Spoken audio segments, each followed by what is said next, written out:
Дикие животные должны жить на воле, а не в тесном кузове грузовика, как это произошло с цирковой пумой по кличке Амару.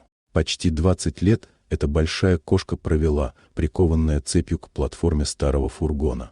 Весь ее мир ограничивался несколькими квадратными метрами холодного металла. Она была цирковым хищником. Людям нравится смотреть на редких и экзотических животных. Именно поэтому огромное количество дикой живности по всему миру содержится в неволе.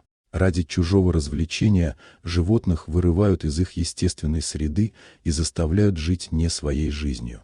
Всю свою судьбу Амару провел словно пленник. Его постоянно перевозили с города в город, заставляли выходить к публике и выполнять трюки. Он приносил хозяевам хороший доход. А что получал взамен? Лишь немного еды и воды, ровно столько, чтобы не умереть раньше времени.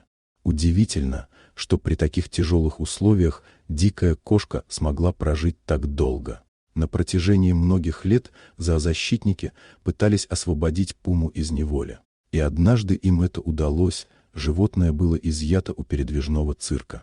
С Амару наконец сняли цепи. Однако вернуть его в дикую природу было уже невозможно. Он просто не знал, как выживать самостоятельно. Поэтому для пумы оборудовали просторный вольер на окраине лесного заповедника, чтобы максимально приблизить его жизнь к естественной среде.